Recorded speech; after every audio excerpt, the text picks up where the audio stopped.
Momento a mi hermano Juan David con lo que resta del culto, sin dejar de adorar y alabar. Gloria al Señor.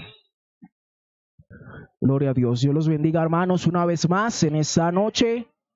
Damos gracias al Señor que nos da la vida y nos da la oportunidad de estar reunidos en este lugar para alabar y bendecir su santo nombre. Gloria al Señor. Hay motivos para darle gracias a Dios porque nos preserva la vida y nos permite estar aquí. Quisiera que de inmediato fuéramos a la palabra de Dios. Por favor, vamos a abrir nuestras Biblias en el Evangelio según San Juan, capítulo número 11. Gloria al nombre de Dios. Evangelio según San Juan, capítulo número 11. Vamos a estar leyendo desde el versículo número 45. Gloria al nombre del Señor. Y quisiera que leyéramos juntos estos textos del 45 al 55. Leamos unidos esta porción de la palabra del Señor y lo hacemos bajo la bendición del Padre, del Hijo y del Espíritu Santo. Amén. Entonces muchos de los judíos que habían venido para acompañar a María y vieron lo que hizo Jesús, creyeron en él. Pero algunos de ellos fueron a los fariseos y les dijeron lo que Jesús había hecho. Entonces los principales sacerdotes y los fariseos reunieron el concilio y dijeron: ¿qué haremos? Porque este hombre hace muchas señales. Si le dejamos así, todos creerán en él, y vendrán los romanos y destruirán nuestro lugar santo y nuestra nación. Entonces Caifás, uno de ellos, sumo sacerdote, aquel año, les dijo: vosotros no sabéis nada, ni pensáis que nos conviene que un hombre muera por el pueblo, y no que toda la nación perezca. Esto no lo dijo por sí mismo, sino que como era sumo sacerdote aquel año, profetizó que Jesús había de morir por la nación. Y no solamente por la nación, sino también para congregar en uno a los hijos de Dios que estaban dispersos. Así que desde aquel día acordaron matarle. Por tanto, Jesús ya no andaba abiertamente entre los judíos, sino que se alejó de allí a la región contigua al desierto, a una ciudad llamada Efraín, y se quedó allí con sus discípulos. La Pascua de los judíos, y muchos subieron de aquella región a Jerusalén antes de la Pascua para purificarse. Amén.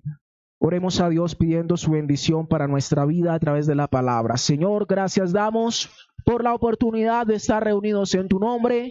Gracias, Señor mío, porque tenemos libertad para escuchar tu palabra. Gracias, Dios mío, por el corazón, Señor, de cada uno de mis hermanos que se ha dispuesto, Padre, para venir a este lugar en esta noche, Señor. Tú has concedido que en este lugar estemos aquellos a quienes tú has planeado, Señor, hablar, bendecir y ministrar, Señor. Ruego, Dios mío, que concedas que nuestro corazón, nuestra mente esté atenta, Dios, a ti, a tu palabra. Señor mío, que a pesar quizás del cansancio, de las preocupaciones, las angustias, podamos descansar en ti, Señor, y recibir, Padre, con atención tu palabra para edificación de nuestra vida. Ruego en esta hora tu mano se extienda a favor nuestro, tu espíritu nos ministre, Señor. Sea tu gracia y tu misericordia con nosotros. Usa mi vida para gloria y honra de tu nombre. Amén y amén. Gloria al Señor. Puede tomar su lugar si está de pie, hermano. Hoy vamos a hablar unos momentos la palabra del Señor bajo el tema gloria, testimonio y amenaza. Bendito el nombre del Señor. Gloria, testimonio y amenaza. Este capítulo 11 del Evangelio según San Juan se desarrolla y nos habla y todo lo que vamos a encontrar en este capítulo está enmarcado o está en relación a un milagro y a los efectos que este milagro produce. Los milagros tienen impactos, los milagros tienen efectos no solo sobre la vida de la persona que lo recibe directamente, sino también sobre las personas que están alrededor o las que interactúan de manera cotidiana con esta persona que recibe un milagro. Debemos saber, debemos entender que no todos los milagros que Dios hace generan los mismos efectos. Por esta razón, nosotros no podemos quizás tampoco esperar que todas nuestras acciones como personas, como cristianos, como hijos de Dios, lleguen a producir el mismo efecto en las personas que nos rodean. Quizás usted en ocasiones toma una decisión, toma una actitud, ejecuta determinada acción pensando en que en otros momentos, en otras oportunidades o con otras personas, eso ha generado unos resultados positivos, unos resultados adecuados, aceptables para usted, para su interacción con esas personas. Pero en otras oportunidades puede resultar algo negativo y usted pensará, yo siempre he hecho esto, nunca me ha salido mal, pero sucede algo adverso en esa ocasión. ¿Por qué? Porque todas nuestras acciones no producen el mismo resultado en todas las personas. Vamos a los versículos 1 al 3 de este capítulo número 11 de San Juan, y estos versículos nos dicen: estaba entonces enfermo uno llamado Lázaro, de Betania, la aldea de María y de Marta, su hermana. María, cuyo hermano Lázaro estaba enfermo, fue la que ungió al Señor con perfume y le enjugó los pies con sus cabellos. Enviaron pues las hermanas para decir a Jesús: Señor, he aquí, el que amas está enfermo.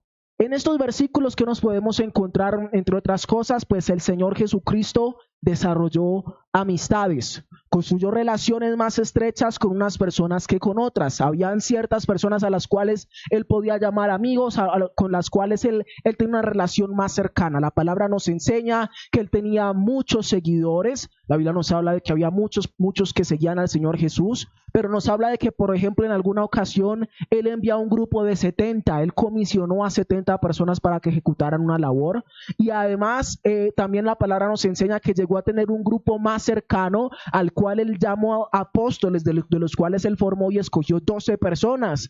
De esos 12, la palabra nos permite ver que habían algunos apóstoles que eran mucho más cercanos a él, porque él se los llevaba incluso a situaciones aparte, a momentos aparte, para que tuvieran interacción con él. Usted se da cuenta de que él trataba mucho más con un Pedro, con un Juan, y la Biblia relata y señala a Juan como el discípulo amado, y nos muestra a Pedro que estuvo con él presente en medio de la transfiguración, y nos habla de que él trataba con el hermano de Juan, se me escapa el nombre en este momento,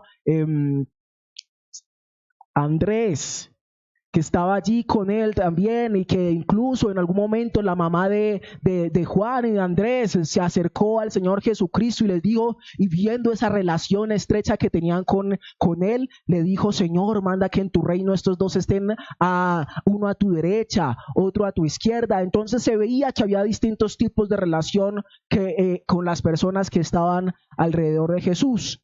Pero esta historia, particularmente este capítulo, nos habla de 3 personas, de Lázaro, de María y de Marta, y estas personas con las cuales él tenía una relación estrecha, eran personas a las cuales nosotros no las reconocemos por ningún tipo de trabajo ministerial.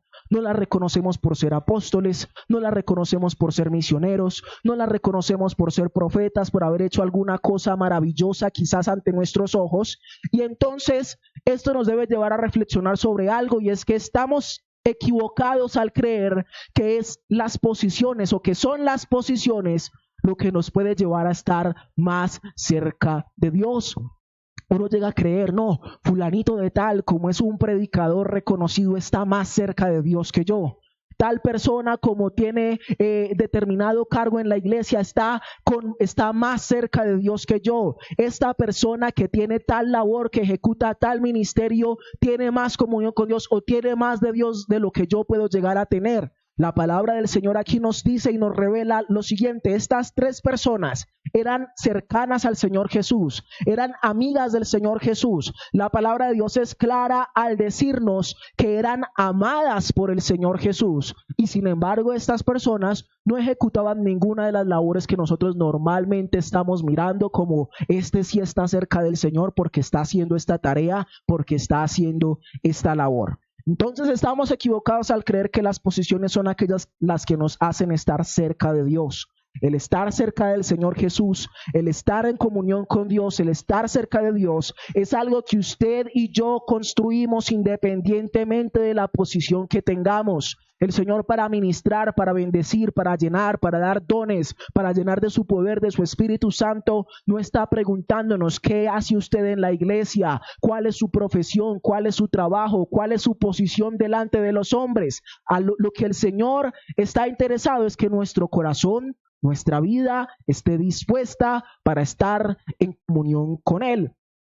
Otra cosa que vemos en esta porción de la palabra, y es la que dice el versículo 3, Señor, he aquí, el que amas está enfermo. Y esa porción, ese solo texto contradice esa falsa enseñanza de que el cristiano, de que el Hijo de Dios, aquel que está bajo la voluntad de Dios o aquel que ama a Dios, no puede llegar a padecer enfermedad o no puede llegar a padecer aflicciones en la vida.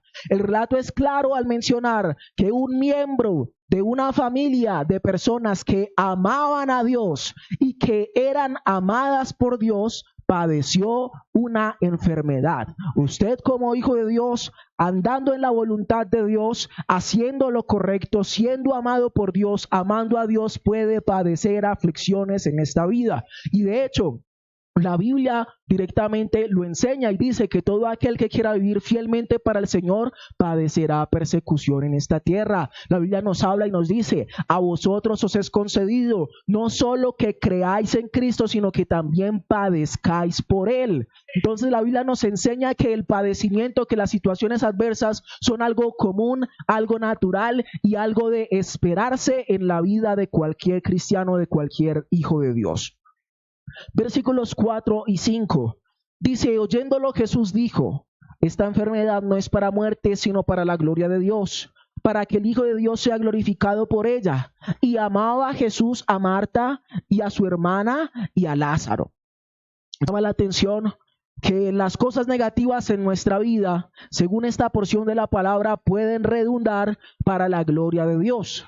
Dios puede ser glorificado a través de las cosas negativas que nos suceden. Sus virtudes pueden y suelen reflejarse a través de momentos adversos en nuestra vida.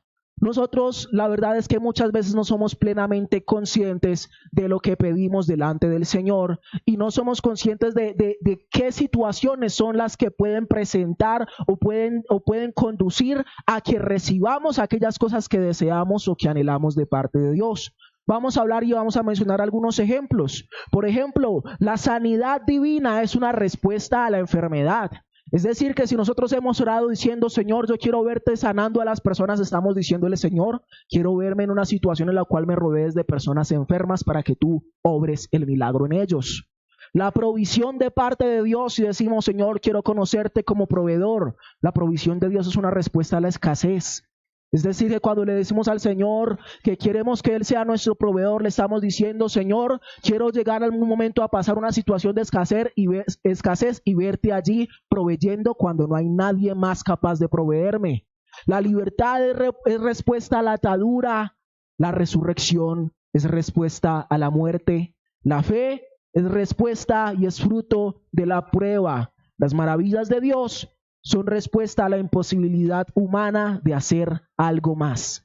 Cada vez que le hemos pedido al Señor que haga cosas grandes en nuestra vida, que haga milagros, que nos dé dones de sanidad, que provea para nuestra vida, que intervenga de tantas maneras, estamos en una u otra manera diciéndole, Señor, méteme en esas situaciones en las cuales voy a ver el milagro de parte tuya, voy a ver tu mano obrar. Y las situaciones, como dice la palabra, como le dijo Jesús a estos mensajeros, como le dijo Jesús a estas personas, les dijo, esas situaciones serán para gloria de Dios, para que el Hijo de Dios sea glorificado por ella. La palabra o la expresión de la gloria de Dios nos habla en la Biblia de la revelación del ser de Dios, de su naturaleza y su presencia ante la humanidad, a veces con fenómenos físicos. La Biblia habla de la gloria de Dios, por ejemplo, en el Antiguo Testamento, en la nube que se movía en el desierto, en el fuego, en el tabernáculo, en las visiones de los profetas. Se nos habla de que allí se manifestaba la gloria de Dios. El Nuevo Testamento relaciona principalmente la gloria de Dios con la revelación del carácter y la presencia de Dios en la persona y la obra de Jesucristo. La definición más literal de la palabra gloria en el hebreo traduce peso. El que quiere la gloria de Dios o el que quiere ver la gloria de Dios quiere experimentar el peso de Dios sobre su vida. Jesús señala que esta situación es para que Él sea glorificado, es decir, para que todos aquellos que están alrededor de Él conozcan cuál es el peso, cuál es el poder de Dios que está sobre la vida de Él. Hay pruebas que vienen a su vida, que vienen a mi vida, para que se demuestre qué es lo que hay de Dios habitando en usted, qué es lo que hay de Dios habitando en mí. Cuando viene una prueba para gloria de Dios, es una prueba o para que Dios se glorifique en mi vida, es una prueba para que Dios demuestre qué es lo que Él ha depositado de Él en mi vida, qué es lo que Él ha depositado de Él en su vida. Cuando usted le dice, Señor, glorifícate en mi vida, glorifícate en mi situación, usted le está diciendo al Señor, manifiesta cuál es el poder tuyo sobre mi vida, manifiesta tu peso, manifiesta tu naturaleza, manifiesta tu carácter en mí a través de esta situación. Las pruebas manifiestan lo que hay en nosotros. La Biblia relaciona la prueba de nuestra fe con la purificación del oro. Y cada vez que usted se ha probado, está siendo purificado, está siendo perfeccionado, está adquiriendo mayor peso, mayor gloria de Dios en su vida. Y el versículo 5 señala nuevamente que Jesús amaba a los miembros de esta familia. Las pruebas no son señal de que Dios no nos ama. Así el mundo, nuestra mente y las personas a nuestro alrededor quieran transmitirnos otra idea. Nosotros decimos, si el Señor me ama, ¿por qué me ha venido esta situación? ¿Por qué me ha venido esta prueba? Y muchas personas quizás a usted lo señalarán y le dirán, si usted dice que Dios lo ama, si usted dice que sirve a Dios, ¿por qué entonces le pasa esto? ¿Por qué usted enfrenta esta situación? ¿Por qué tiene esta crisis? ¿Por qué le pasa lo que le pasa? Estas cosas no nos deben transmitir, no nos deben desviar del mensaje original de parte del Señor. Y es que a pesar de las dificultades que tengamos, el Señor nos ama. A pesar de las pruebas, el Señor nos ama. Versículo número 6 dice, cuando oyó pues que estaba enfermo, se quedó 2 días más en el lugar donde estaba. Jesús en medio de esto se queda un poco distante de la situación. Nuestra humanidad, nuestra naturaleza está acostumbrada y está esperando respuestas inmediatas a nuestras necesidades.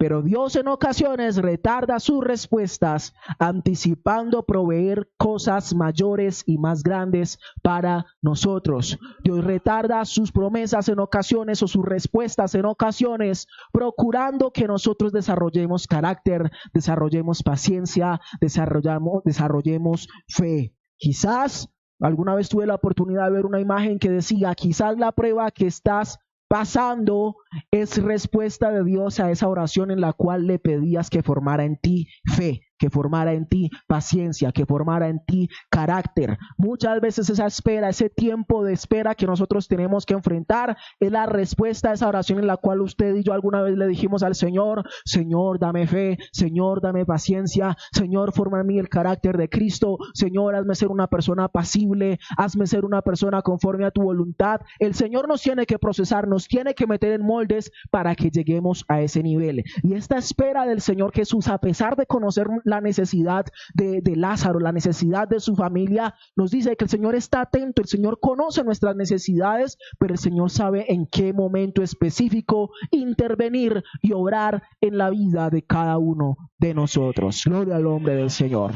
Continuamos leyendo la palabra, vamos a versículos 7 al 15, dice, luego, después de esto, dijo a los discípulos, vamos a Judea otra vez. Le dijeron los discípulos, Rabí, ahora procuraban los judíos apedrearte, ¿y otra vez vas allá?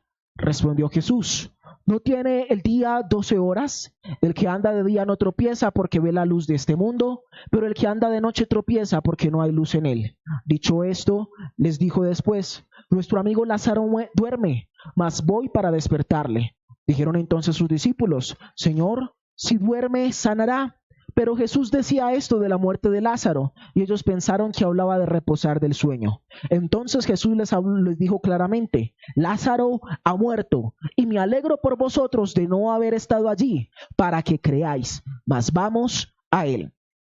Aquí vemos lo siguiente: Jesús tiene que volver a una región donde ya lo estaban persiguiendo, donde ya lo estaban fichando para maltratarlo, para matarlo, y lo aborrecían. Sin embargo, él dice, y el propósito de Dios lo encamina de nuevo a aquella región. Esto nos debe llevar a pensar, o nos deja ver, que Dios puede generar bendiciones de los lugares menos esperados, incluso en los lugares donde consideramos ser aborrecidos y de las personas a las cuales no les agradamos. He escuchado, por ejemplo, testimonio de misioneros que en alguna ocasión el misionero estaba pasando hambre, estaba pasando necesidad, y había cerca a la congregación donde ellos estaban una persona que practicaba la hechicería. Y el misionero estaba orando y decía: Señor, no tengo para comer, provee para mi familia. Y él decía que en ocasiones llegaba esa persona que practicaba la hechicería y decía: venga, yo sé que usted y yo somos enemigos, pero es que yo tengo lástima de su hijo, tome mercado para que coman. Y de esta manera Dios utilizaba a esa persona para proveer a la familia de este misionero. En el testimonio del hermano Luis Semio Ortiz, mientras estaba en Cuba, decía que había una oposición de brujería muy grande y que solían lanzar monedas conjuradas al techo del lugar donde estaba, y en alguna ocasión él dijo que él estaba en una situación económica muy apretada y él sintió de parte de Dios, dijo: pero me han lanzado tantas monedas conjuradas, pues voy a agarrarlas y eso va a proveer mi necesidad. Se subió al techo y recogió todo el dinero que necesitaba para suplir específicamente la necesidad de ese momento. Muchas de las cosas que usted y yo pensamos que son adversas, y muchos de los lugares en los cuales usted y yo pensamos que no puede salir más bendición para nuestra vida, pueden ser los lugares en los cuales Dios está gestando la manifestación de su gloria para nuestra vida. Esta porción que leímos también nos habla y nos muestra que Jesús se alegra del efecto que va a tener ese retraso en la visita a su amigo Lázaro. Esa visita hará que sus discípulos crean, porque la Biblia relata, y a través de este texto también podemos ver, que sus discípulos muchas veces dudaron de él. Sus discípulos en ocasiones no creían, a pesar de que andaban con él, a pesar de que veían sus milagros, llegaron a dudar muchas veces de él. Y es posible que entre nosotros haya personas también que no creen, que a pesar de estar andando con Jesús, que a pesar de escuchar de Jesús, a pesar de cantar a Jesús, a pesar de reunirse en cultos como este en el nombre del Señor, no están creyendo en Dios plenamente, y el Señor está buscando momentos, oportunidades para manifestar su gloria de tal manera que esa duda se aparte de los corazones y creamos plenamente en Él. ¿Qué tendrá que pasar para que usted y yo creamos plenamente en el Señor? ¿Qué tendrá que pasar para que usted y yo depositemos plenamente nuestra fe en el Señor? La Biblia es clara al decir: pero sin fe es imposible agradar a Dios. Si usted y yo no desarrollamos y ponemos nuestra fe plenamente en Jesucristo, no tendremos un camino victorioso en el Evangelio. Jesús conoce plenamente cuántos de los que estamos aquí quizás no estamos creyendo como debemos creer. El Señor conoce nuestra vida, conoce nuestro corazón, y el Señor está proveyendo situaciones para manifestar su gloria con el objetivo de que plenamente creamos en Él. La cuestión será, después de que pasemos la prueba, después de que pasemos la situación, ¿estaremos atribuyendo la victoria y el triunfo a situaciones de la suerte, a situaciones del azar, a que mi hermano, a que mi familiar, a que mi amigo intervino, a que cambiaron tales situaciones en el país, a que cambió tal situación en la economía? Se trata de que veamos la mano de Dios obrar y tengamos en nuestro corazón la plena convicción, sea lo que sea que Dios haya utilizado, tengamos la convicción de que fue Dios el que intervino a nuestro favor. Bendito sea el nombre del Señor. Versículo 17 dice: vino pues Jesús y halló que hacía ya 4 días que Lázaro estaba en el sepulcro. Betania estaba cerca de Jerusalén, como a 15 estadios, y muchos de los judíos habían venido a Marta y a María para consolarlas por su hermano. Entonces, cuando vio que Jesús venía, salió a encontrarle, pero María se quedó en su casa. Y Marta dijo a Jesús: Señor, si hubieses estado aquí, mi hermano no habría muerto. Mas también sé ahora que todo lo que pidas a Dios, Dios te lo dará. Jesús llega al lugar de la situación aparentemente tarde. Y habrán situaciones en las que creemos que la intervención divina llegará a nosotros solo para consolarnos, porque ya es demasiado tarde según nuestro propio concepto. Pero Dios a veces llega para dar respuesta y hacer ese milagro por el que usted perdió toda la esperanza de una manera mucho más grande, de una manera mucho más asombrosa. Hay distintas actitudes que nosotros vemos en estos textos.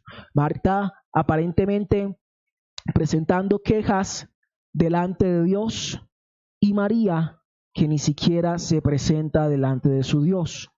Y vale la pena que nosotros reflexionemos en este momento cuál es nuestra actitud en medio de la prueba, porque aquí hay dos actitudes que de alguna u otra manera ambas son incorrectas. Marta se presenta aparentemente con quejas, se presenta con negatividad, se presenta con reclamos, se presenta como diciendo: Señor, yo he sido fiel, yo he llevado la conducta adecuada, yo he sido obediente a tu palabra y mira las cosas que me están sucediendo, mira lo que me está pasando, Señor, me has quedado mal respecto a lo que dice tu palabra. Por otro lado está la actitud de María, que se desentiende al punto que ni siquiera se presenta delante del Señor.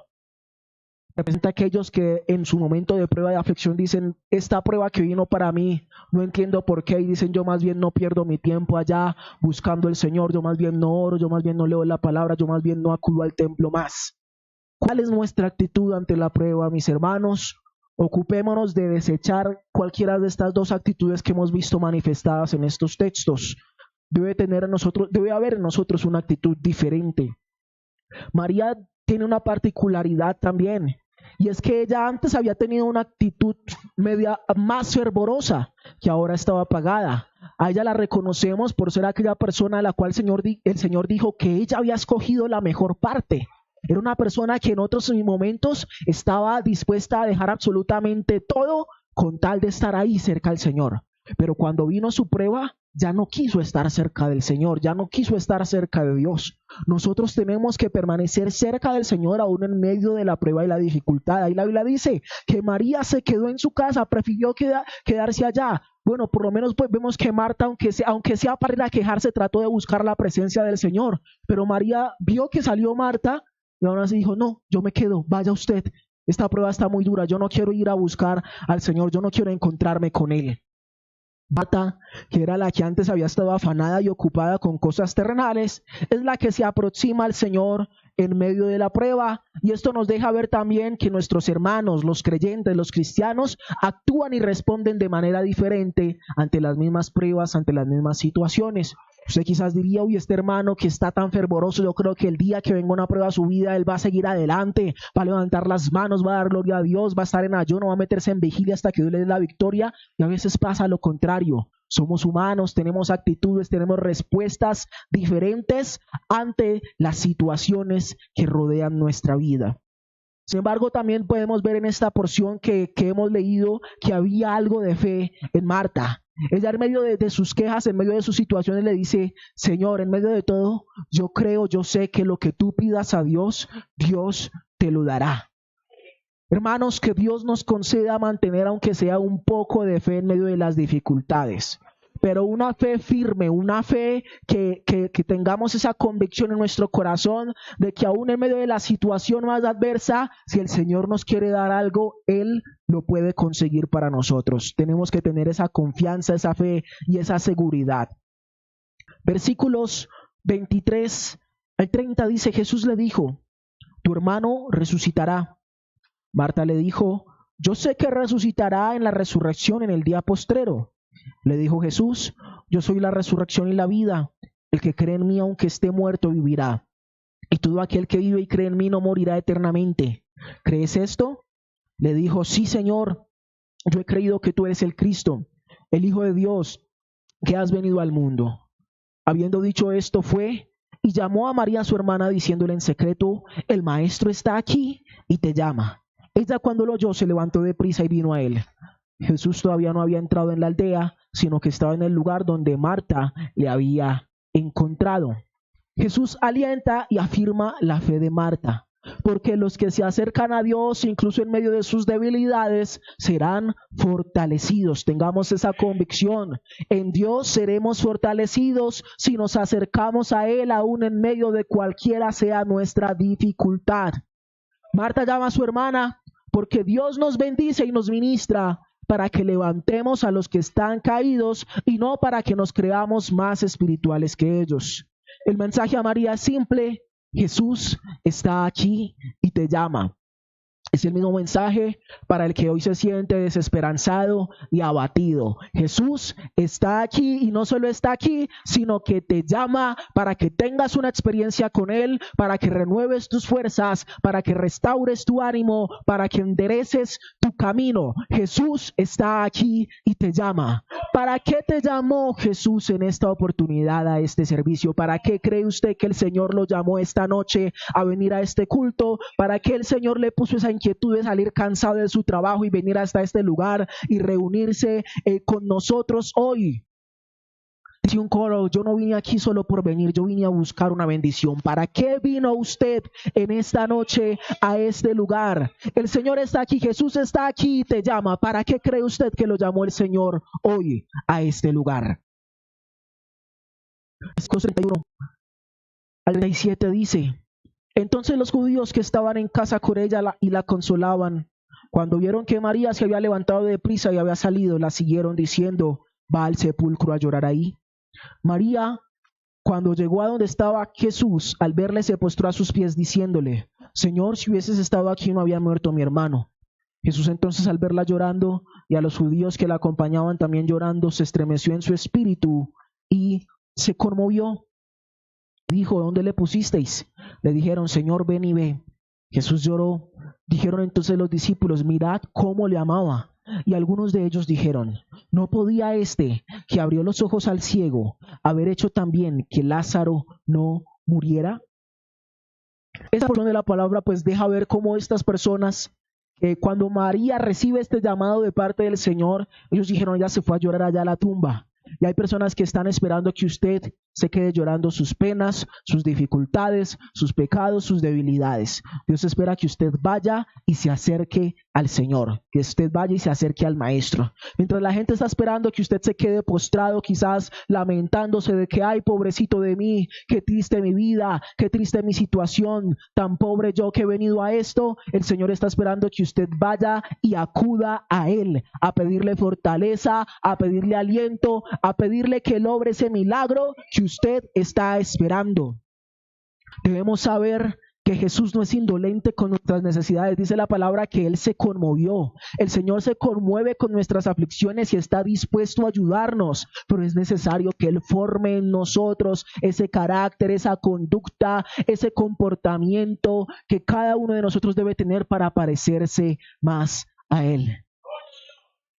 Hay algo que también debemos saber, y es que hay comentarios a los que debemos aprender a cerrar nuestros oídos en tiempos de aflicción. Y hay pensamientos que tenemos que expulsar de nuestra mente en tiempos de aflicción. La gente que está alrededor de ellos decía: pero este Jesús, este que está apareciendo en este momento, no tenía el poder para evitar que esto pasara. Ay, si Dios es tan poderoso, ¿por qué no evitó que a usted le sucediera esta situación? Si Dios es tan poderoso, ¿por qué no evitó que usted pasara por esto o por lo otro? Si Dios es tan poderoso y si Dios lo ama así como usted dice, ¿por qué no le permitió a usted tener sabiduría para no meterse en este problema o en esta situación? Tenemos que aprender a cerrar nuestros oídos a las palabras y a poner nuestra fe únicamente en el Señor. Usted tiene que aprender a filtrar y a desechar las voces que vienen a su vida en medio de situaciones, en medio de momentos de aflicción, en medio de momentos de prueba. Tenemos que aprender a rechazar ciertas palabras porque no alimentarán nuestra fe, solo sembrarán duda, solo sembrarán inquietud. Versículos 38 al 40 dice: Jesús, profundamente conmovido, otra vez vino al sepulcro. Era una cueva y tenía una piedra puesta encima. Dijo Jesús: quitad la piedra. Marta, la hermana del que había muerto, le dijo: Señor, hiede ya, porque es de 4 días. Jesús le dijo: ¿no te he dicho que si crees verás la gloria de Dios? Dios se dispone a obrar el milagro y Marta le intenta detener diciéndole: hiede ya porque es de 4 días. Ella ya se había hecho a la idea de convivir con esa pérdida y no creía que Dios podía obrar. De la misma manera, en ocasiones nosotros llegamos a creer que Dios ya no puede obrar en determinada situación y creemos que tendremos que vivir toda nuestra vida allí sufriendo esa situación. Hay personas que creen que Dios ya no va a obrar quizás en ese defecto de conducta. Hay personas que Dios no va a obrar quizás en ese familiar que se resiste a creer en la palabra. Hay personas que creen que Dios no va a obrar en situaciones particulares que pueden tener en sus vidas. Dios quiere tratar con esas cosas que tenemos allí bien tapadas, esas cosas a las cuales nos hemos acostumbrado porque nos parece ya muy feas, muy desagradables. Dios quiere tratar con todas aquellas cosas que nosotros consideramos que hieden, que apestan en nuestra vida, en nuestra conducta, en nuestra manera de comportarnos. El Señor quiere que las expongamos delante de Él y Él quiere tratar con esas cosas. ¿No te he dicho que si crees verás la gloria de Dios? Es la respuesta del Maestro ante nuestra intención de mantener tapados nuestros defectos, nuestros problemas delante de Él. Es la respuesta del Señor ante las situaciones que estamos dando ya por perdidas. Es la misma. ¿No te he dicho que si crees verás la gloria de Dios? ¿Está usted creyendo a Dios? ¿Está usted creyendo a la palabra de Dios? ¿Está usted creyendo a las promesas que Dios ha traído sobre su vida, sobre su familia? ¿No te he dicho que si crees verás la gloria de Dios? Marta es como esa persona que dice, ay, yo creo que fulanito de tal ya está perdido y ya nunca se va a salvar. Marta es como esa persona que dice, es que ay, yo creo que yo tengo que vivir toda mi vida con esta situación, con este problema sobre mí, porque ya no hay nada que hacer. El Señor está dando la misma respuesta para todos y cada uno de nosotros. ¿No te he dicho que si crees verás la gloria de Dios? Allí en esa duda que usted tiene, en esa inquietud que usted tiene, en esa cosa que está en su corazón allí, taladrando en su mente, en su vida, Dios está diciendo una vez más, ¿no te he dicho que si crees verás la gloria de Dios? ¿Por qué está dudando? ¿Por qué esa falta de fe? ¿Por qué no está poniendo la fe en Jesucristo, el cual ha cumplido a sus promesas en el pasado y las cumplirá en el futuro? ¿Por qué no está creyendo? ¿No te he dicho que si crees verás la gloria de Dios? Es lo que Dios nos dice a cada uno de nosotros en esta noche una vez más. Versículos 41 al 44 dice, entonces quitaron la piedra donde había sido puesto el muerto, y Jesús alzando los ojos a lo alto dijo, Padre, gracias te doy por haberme oído. Yo sabía que siempre me oyes, pero lo dije por causa de la multitud que está alrededor, para que crean que tú me has enviado. Y habiendo dicho esto, clamó a gran voz, Lázaro, ven fuera. Y el que había muerto salió atadas las manos y los pies con vendas, y el otro envuelto en un sudario. Jesús les dijo, desatadle y dejadle ir.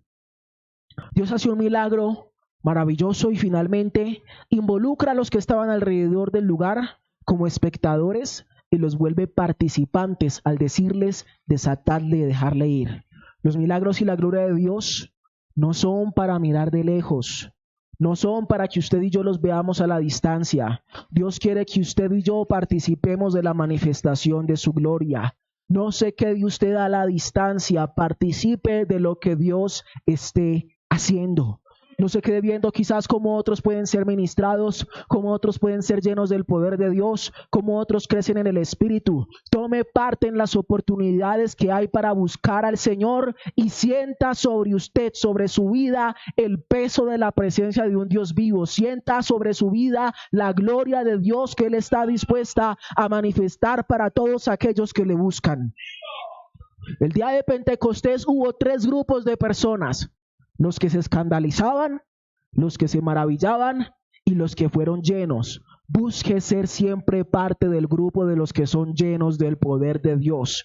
Dios quiere que donde se esté manifestando la gloria, usted participe, usted se involucre, usted sienta que cuando hay convocatorias para buscar del rostro del Señor, usted pueda estar allí tomando parte de eso, estar atento, estar expectante por la bendición que el Señor va a derramar, va a manifestar sobre todos aquellos que le buscan. conozcan. Dice la palabra que en los postreros días Él derramará de su espíritu sobre toda carne. Eso quiere decir que Él manifestará su gloria a toda carne, a todos aquellos que le busquen, a todos aquellos que le invoquen.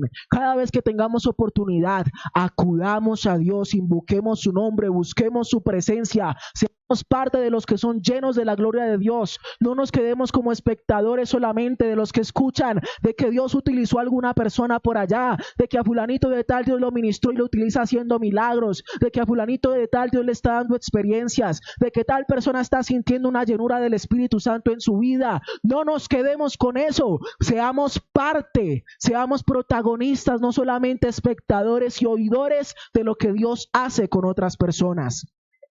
En Betania se manifestó la gloria de Dios, pero no hay que ir a Betania para participar de la gloria de Dios. En Jerusalén el día de Pentecostés se manifestó la gloria de Dios, pero no hay que ir a Jerusalén para participar de la gloria de Dios. La palabra y la promesa es clara: si crees, verás la gloria de Dios. Si usted y yo creemos, donde quiera que estemos, allí se manifestará la gloria de Dios. ¿Está usted creyendo para que la gloria de Dios se manifieste sobre su vida? ¿Está usted creyendo para que la gloria de Dios se manifieste en su familia? ¿Está usted creyendo para que la gloria de Dios se manifieste en su situación? ¿Está usted creyendo para que la gloria de Dios se manifieste en aquellas cosas que usted día a día presenta delante del Señor? Si crees, verás la gloria de Dios. Que Dios nos ayude a creer, porque todo aquel que cree verá la gloria de Dios. Todo aquel que cree será testigo del poder de Dios. Todo aquel que cree será ministrado por el Espíritu Santo. Si crees, verás la gloria de Dios. No tenemos que ir a ningún lugar en particular para recibir de aquella gloria. Tenemos que creer, tenemos que poner nuestra fe en Dios, en su palabra, y Él obrará en cada uno de nosotros. Dice la palabra de los versículos 45 al 48. Entonces muchos de los judíos que habían venido para acompañar a María vieron lo que hizo Jesús, creyeron en Él. Pero algunos de ellos fueron a los fariseos y les dijeron lo que Jesús había hecho. Entonces los principales sacerdotes y los fariseos reunieron el concilio y dijeron: ¿qué haremos? Porque este hombre hace muchas señales. Si le dejamos así, todos creerán en él y vendrán los romanos y destruirán nuestro lugar santo y nuestra nación. La gloria de Dios genera testimonio. La gente sabía que Lázaro había estado muerto. La gente lo lloró durante 4 días y lo vio levantarse y volver a andar entre los vivos. La gente tiene que ver en nuestra vida la diferencia entre el antes y el después de un encuentro con la gloria de Dios. Y nosotros necesitamos encuentros con la gloria de Dios que transformen nuestra vida y transformen nuestra conducta. Moisés, del cual la Biblia dice llegó a ser el hombre más manso sobre la tierra, lo logró después de la transformación que hizo en su vida la gloria de Dios. Y esos encuentros con la gloria de Dios fueron tan grandes que en algún momento él tuvo que declarar: estoy espantado y temblando. Que tengamos encuentros con la gloria de Dios que cambien nuestra conducta, que tengamos encuentros con la gloria de Dios que cambien nuestro proceder, que tengamos encuentros con la gloria de Dios que nos generen un testimonio, que tengamos encuentros con la gloria de Dios de tal manera que aprendamos a vivir vidas agradables delante de Dios. Requerimos que la gloria de Dios se manifieste para que así nos conduzca a vivir vidas reverentes delante de nuestro Dios. Aquel que ha tenido un encuentro con la gloria de Dios empieza a vivir una vida que agrada a Dios. Requerimos que la gloria de Dios se manifieste para que nos lleve a vivir vidas de santidad, porque una vez usted y yo nos encontremos con la gloria de Dios, experimentaremos lo que es su santidad y querremos ser más santos delante de Él. Requerimos que la gloria de Dios se manifieste para que exista en nosotros testimonio. Estos textos también nos alertan sobre el cuidado que debemos tener con nuestra vida una vez hay encuentros con la gloria de Dios. Hay personas que no se alegran por la liberación que usted recibe de parte de Dios. Hay personas a las que les molesta que el borracho deje de ser borracho. Hay personas a las que les molesta que el adúltero deje de ser adúltero, que el ladrón deje de robar, que el maltratador deje de golpear a su familia y cosas por el estilo. Hay personas que están esperando que la gente mala siga cometiendo su maldad y siga perdida en ese mundo de maldad. No se alegra de que Dios haya hecho un cambio en la vida de usted, que haya hecho un cambio en su familia. Y debemos estar atentos a las trampas que pueden poner en nuestro camino. En Israel había gente que hubiera preferido que Lázaro estuviera muerto así eso generará muchas más dificultades para esa familia, porque no se nos habla de ningún otro hombre en esa familia, y usualmente en aquellas épocas una familia en la cual no había un varón era una familia que estaba muy desprovista de acceso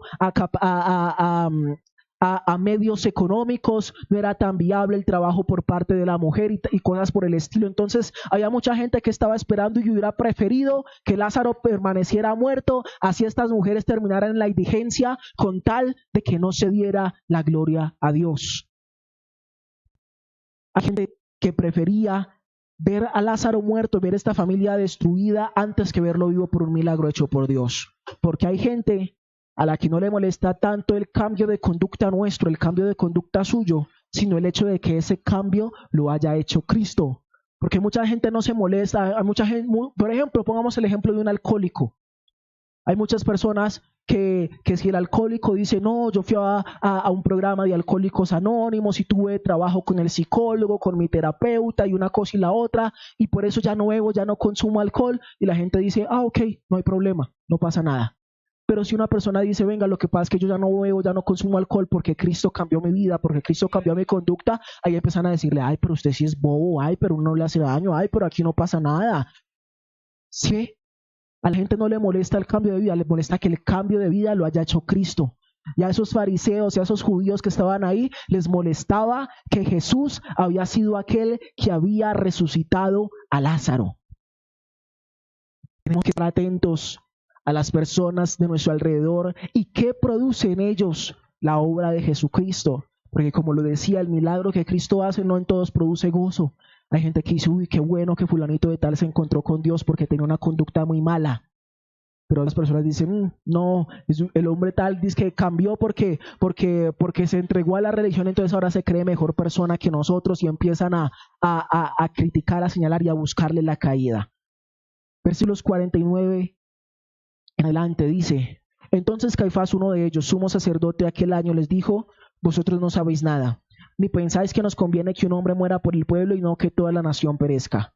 Esto no lo dijo por sí mismo, sino que como era sumo sacerdote aquel año, profetizó que Jesús había de morir por la nación, y no solamente por la nación, sino también para congregar en uno a los hijos de Dios que estaban dispuestos. Así que desde aquel día acordaron matarle. Por tanto, Jesús ya no andaba abiertamente entre los judíos, sino que se alejó de allí a la región contigua al desierto, una ciudad llamada Efraín, y se quedó allí con sus discípulos.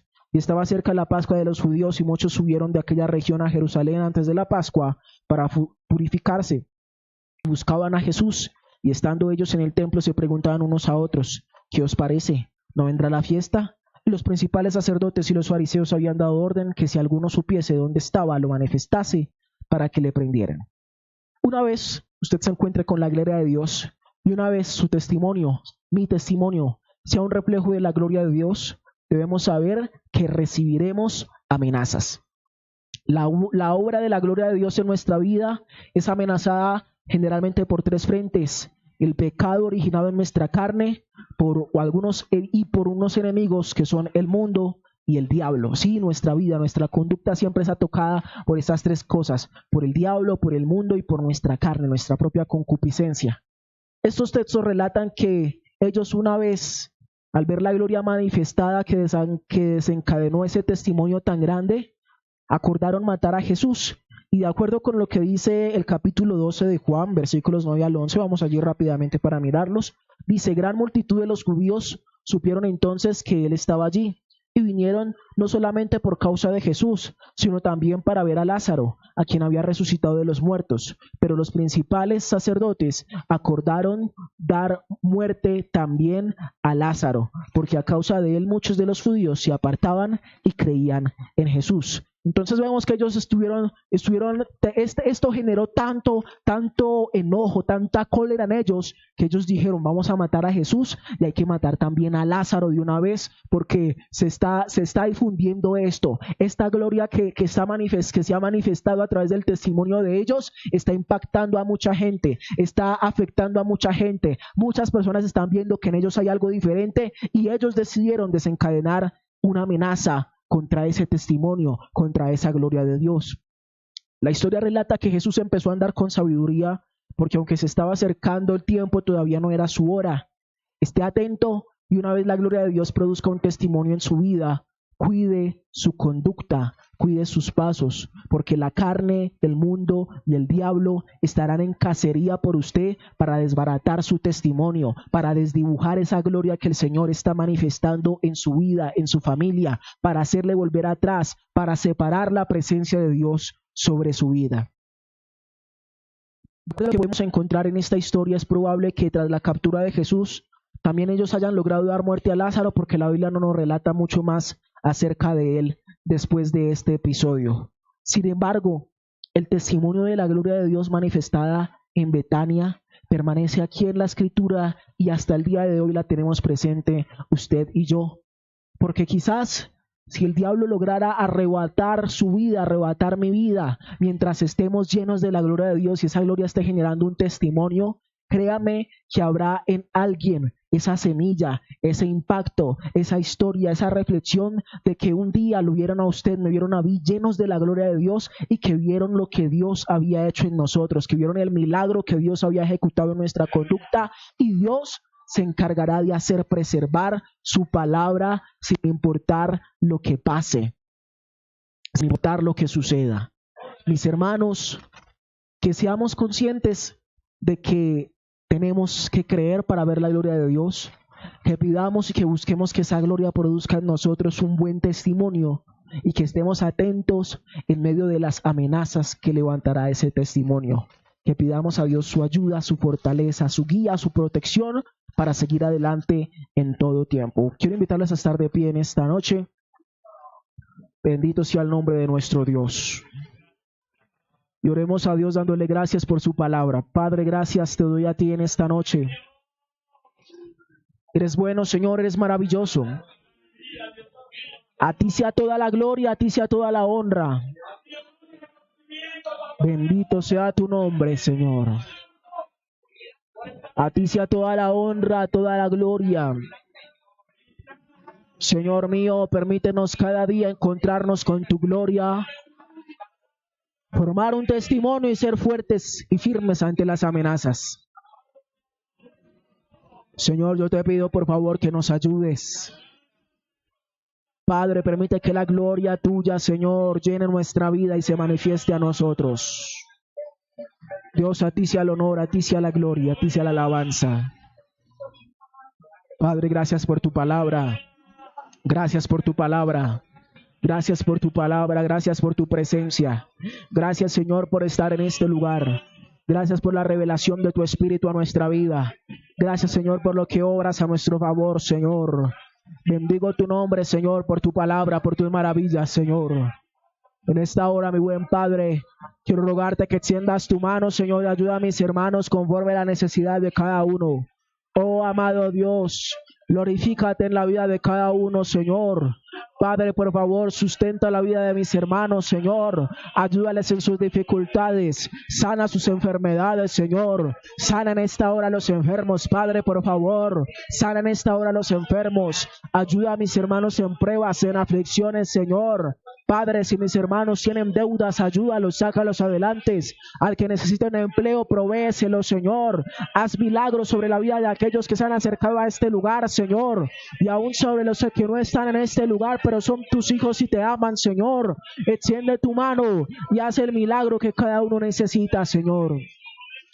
Doy a ti la gloria, doy a ti la honra, doy a ti la alabanza y la adoración, porque para ti es la gloria y solo tú la mereces, Señor. Aleluya, bendito sea tu nombre. Amén y amén. Gloria al nombre del Señor. Quiero dejar con nosotros al pastor para que nos despida en este culto. Dios les bendiga.